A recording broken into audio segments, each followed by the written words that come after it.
I'm a baby boomer. I was born just after the war. We've probably had the longest period of peace and prosperity globally, I would say, from that time.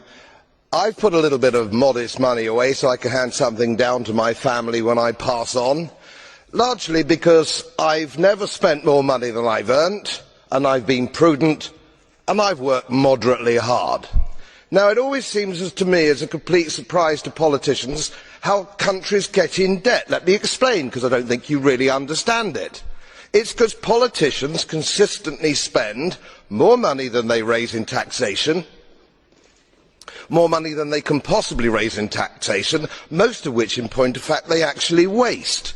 The reason we're talking about countries which are broke, and they are broke, is because their ridiculous, ineffective, ignorant politicians consistently spend more money than they can raise, and then they borrow, and worse, they then print money, because politicians and their central banks have a machine which prints money.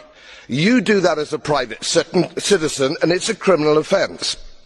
You would go to prison for doing that, and politicians and their central banks do it all the time.